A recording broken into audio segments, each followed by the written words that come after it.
बिस्मिल्लाहिर्रहमानिर्रहीम। अस्सलाम वालेकुम। Welcome back to MK vlog. आज सबसे पहले मैं अपने व्लॉग में सबकी बहुत ज़्यादा शुक्रगुज़ार हूँ, सबका शुक्रिया अदा करूँगी अपनी यूट्यूब फैमिली का, जिन्होंने मुझे इतना सपोर्ट किया, इतना प्यार करते हैं, इतने अच्छे अच्छे लोग कनेक्टेड हैं कि यकीन करें दिल खुश हो जाता है कमेंट्स पढ़ के। 2 से 3 दिन पहले जो मैंने वीडियो पोस्ट करी थी वो मैंने अपनी बेटी की दुआओं के लिए आप लोगों से दरख्वास्त करी थी, क्योंकि वो बहुत ज़्यादा उसको हाई ग्रेड फ़ीवर चढ़ रहा था और कुछ समझ में नहीं आ रहा था ये क्या रीज़न है। और जब टेस्ट हमने उसके सारे करवाए हैं तो डॉक्टर ने सारे लिख दिए थे, टाइफाइड, मलेरिया, डेंगू और CBC, सारे यूरिन कल्चर, बहुत सारी चीज़ें लिख दी थी, जिसमें से उसको थोड़ा यूरिन इन्फेक्शन भी था। यूरिन करते हुए उसको थोड़ा सा पेन हो रहा था, जिससे मुझे हो रहा था कि ये फ्लू और कफ इसको चल रहा था लास्ट मंथ से ना, तो इसने पानी बहुत कम पिया था। तो मुझे लगा यूरिन इन्फेक्शन की वजह से इसको फ़ीवर हो रहा होगा और बाकी कुछ भी नहीं होगा, लेकिन जब टेस्ट की रिपोर्ट्स आई तो उसको डेंगू पॉजिटिव था। यकीन करें मुझे ऐसा लग रहा था जैसे कि बस ना रूह निकल गई हो मेरी जिस्म से, इतना ज़्यादा मैं परेशान हुई हूँ डेंगू की पॉजिटिव रिपोर्ट देख के।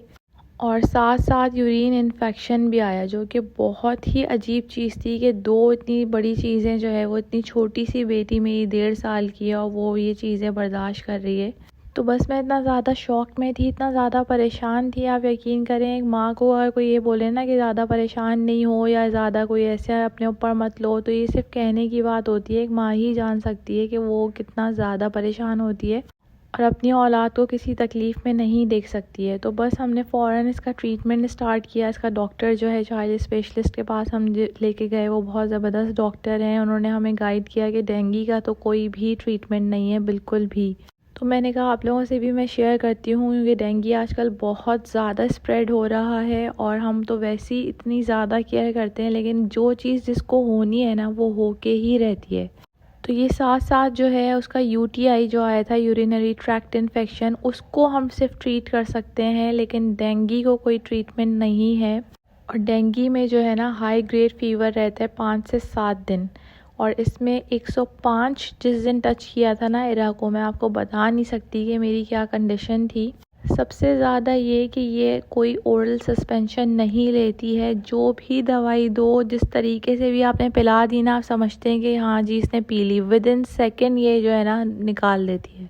बहुत छोटी सी थी जब से इसका यही है कि ये दवाई नहीं पीती है, हर लिहाज से पिला दो, ये स्टमक से मेक श्योर करती है कि वापस मैं निकाल दूँ। मतलब हम इतना इसकी वजह से इस चीज़ से परेशान होते हैं किस तरह इसको ट्रीट करें।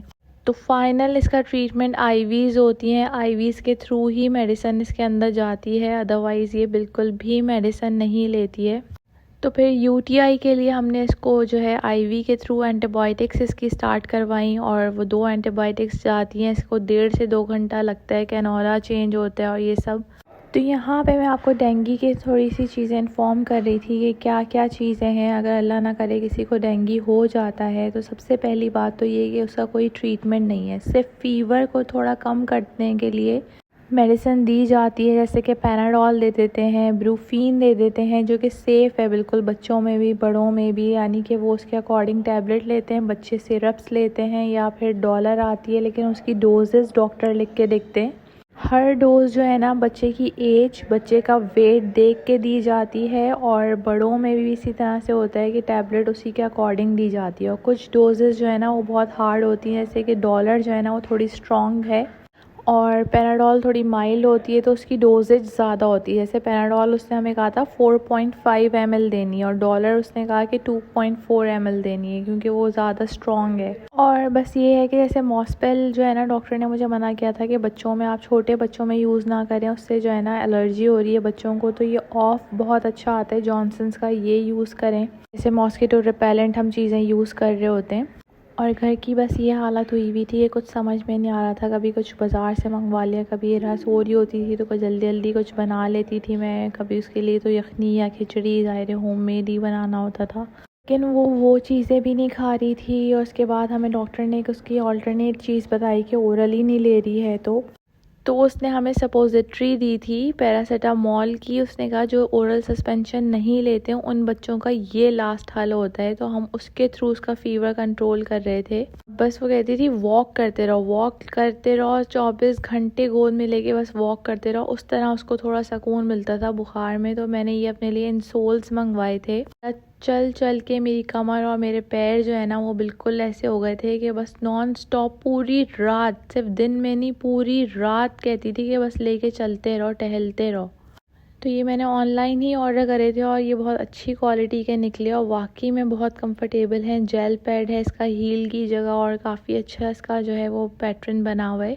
तो बस 2-3 दिन तो ऐसे ही चलता रहा। जैसे मैं चीज़ें मैरिनेट करके फ्रीज़ करी हुई होती हैं। चिकन टिक्का बना हुआ है तो मैं कहती थी वो पीटा ब्रेड ले आओ, शवरमा बना दिया जल्दी से। और या तो एक दिन मैंने यखनी चढ़ाई हुई थी तो पुलाव बना दिया। वैसे मेरे हस्बैंड कह रहे होते थे कि बस तुम इरा को देखो ऑब्वियसली और बाकी छोड़ दो, खाना पीना जो भी हो रहा है। मेरी हाउस हेल्प भी है जो चाय अंडा नाश्ता तो दे ही देता है लेकिन खाने वगैरह नहीं कर पाता है। तो बस उसके लिए ये था कि मैंने 2-3 दिन तो कुछ भी समझ में नहीं आ रहा होता था। ये था कि मेरे हस्बैंड ने ऑफ़ लिया हुआ था तो वो उठा लेते थे। तो बस जो जल्दी जल्दी होता है ना, शामी कबाब के सैंडविचेस दे दिए। तो बस फिर मैंने कल अम्मी के लोगों को बुलाया था कि अम्मी और मेरी बहन को कि आप लोग आ जाएं तो थोड़ी मुझे हेल्प हो जाएगी, आप आके इसको संभाल लें तो मैं थोड़ी देर कुकिंग कर लूँ, कुछ चीज़ें ऐसी बना के रख लूँ कि उसको मैं रख सकूँ फ्रिज में। तो मैंने इस तरह से कॉर्न्स बॉईल करे, यखनी सूप पिलाना था इरा को भी, थोड़ा सा ताकतवर चीज़ें, तो यखनी बनाई थी और लोबिया बॉईल करके उसको बनाना था। क्योंकि ऑब्वियसली 2 बेटे और हैं, हस्बैंड है, हम मुझे भी खाना तो सबको खाना ही होता है साथ साथ। तो बस मैंने पास्ता थोड़ा ज़्यादा बना लिया था कि रात में भी बन जाए, अगले दिन भी काम आ जाए।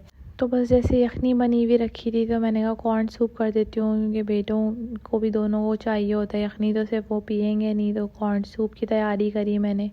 तो बस इस तरह ही कुछ खाने मैंने बना लिए थे कि जैसे कि वो नेक्स्ट डे भी सूप भी चल जाता है। अभी विंटर्स है, मौसम भी अच्छा है तो कोई चीज़ इस तरह इतनी जल्दी ख़राब नहीं होती है फ्रिज में। बाकी ये जो रेड किडनी बीन्स होते हैं ना, इसकी ये भी बहुत हेल्दी होते हैं और बहुत ही ताकतवर होते हैं। तो ये इस तरह की चीज़ें मैंने बना ली थी कि मुझे भी चलते फिरते जो भूख लग रही होती है तो मैं उसको खा सकूं और ऐसी इजी चीज़ है ना। तो बस यहाँ पे मैंने एक कॉर्न सूप रेडी कर रही थी, इसकी रेसिपी मैं ऑलरेडी शेयर कर चुकी हूँ। और बाकी मैंने पास्ता रेडी किया था। तो बस ये है कि जब बच्चे बीमार होते हैं ना, आप यकीन करें कुछ भी समझ में नहीं आ रहा होता है लेकिन फिर भी 10 काम ऐसे होते हैं जो आपको साथ साथ करने ही होते हैं। बच्चों के चल रहे हैं एग्ज़ाम्स, उनके ट्यूटर आ रहे होते हैं, उनका इतना टफ स्केजूल है, उनके खाने पीने का भी ख्याल। एग्ज़ाम्स के दिनों में ज़ाहिर सी बात है आपको एनर्जी भी ज़्यादा चाहिए होती है, प्रॉपर आपको मील्स चाहिए होते हैं, इतना पढ़ पढ़ के दिमाग लगा रहे होते हैं बच्चे। तो सभी चीज़ों का ख्याल रखना होता है और बाहर के खाने आप बिल्कुल भी नहीं खा सकते हैं। मैं तो कहती हूँ 2 दफ़ा भी आपने खा लिया ना एक साथ तो फिर तीसरी दफ़ा आपको होता है कि घर की कोई दाल सब्ज़ी ही मिल जाए। बाहर का खाने में आप कोई इतना इंटरेस्टेड नहीं होते हैं। जैसे कभी बिरयानी एक दफ़ा बाज़ार से मंगवा ली थी, एक दफ़ा ये हो गया था कि नाश्ता जो है वो बाज़ार से मंगवा लिया था। लेकिन फिर जो है ना यही होता है कि घर के खाने ही चाहिए होते हैं सबको। तो बस ये हो रहा था कि रोटी बाज़ार से मंगवा ली, जल्दी से कुकर में कुछ खाना बना लिया जो बहुत ही टाइम सेविंग होता है, कुकर में कुछ भी पका लो।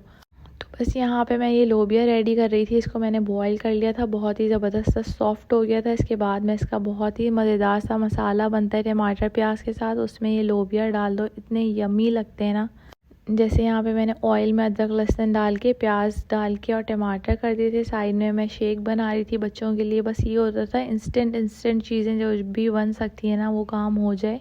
वो भी तब हो सकता था कि जब इरा को कोई देख रहा हो, क्योंकि उसको लगा हुआ है कैनोला और वो 10 डेज़ के लिए लगा हुआ है और उसको हम रिमूव नहीं कर सकते। ऑब्वियसली वैसी वेन्स इतनी मुश्किल से मिलती हैं कि हमें उसको जो है ना हॉस्पिटल लेके जाना है। डेली उसको एंटीबायोटिक आईवी के थ्रू मिलेगी, कैनोला उसके लगा रहेगा। इतना हेक्टिक है, आप लोग सोच सकते हैं कि 1.5 साल का बच्चा वो जैसे ही उठती है सो के तो उसको होता है कि मैं ये निकाल दूँ किसी तरह से। तो 24/7 उसके साथ आपको जो है ना ये रहना है, चाहे वो सो रही हो चाहे उठी हुई हो, कि वो कहीं गलती से भी वो ना निकाल दे। तो बस यहाँ पे अम्मी भी आई हुई थी, पढ़ पढ़ के दम कर रही हैं सब चीज़ें, मानी हुई भी है उसके लिए, बहन है और सब आए हुए थे। तो बस मैंने जो भी खाना बना हुआ था वही सर्व कर दिया था और सब ने बहुत शौक़ से खाया। मैंने कहा चलें अच्छा हो गया कि आज चीज़ें बनी हुई थी। अम्मी भी बना कर ले आई थी सालन वगैरह, उन्होंने कहा कि 2 दिन का मैं खाना ले आई हूँ। और बस यहाँ पे सबके खाने के बाद मैं ये सब पैक करके फ़्रिज में रख रही थी कि नेक्स्ट डे मुझे कुछ कुकिंग नहीं करनी पड़ेगी, मैं अच्छा टाइम दे दूँगी, क्योंकि हर रोज़ तो उठ के नहीं कोई भी आ सकता है। तो बस यही कहूँगी कि प्लीज़ दुआओं में याद रखिएगा। डेंगू भी बहुत ही ख़तरनाक चीज़ है और बस मैं बहुत ज़्यादा परेशान ही चल रही हूँ इरा की वजह से, और आप लोग दुआओं में याद रखिएगा। तकरीबन 12 से 14 दिन लगते हैं डेंगू से रिकवर होने में। फिर प्लेटलेट चेक रखना उसका, और दूसरा ये कि जो यूरिन इन्फेक्शन था वो भी ट्रीट हो रहा है। तो प्लीज़ दुआओं में याद रखिएगा। मेरे चैनल को लाइक कीजिएगा, सब्सक्राइब कीजिएगा। Thank you. अल्लाह हाफ़िज़।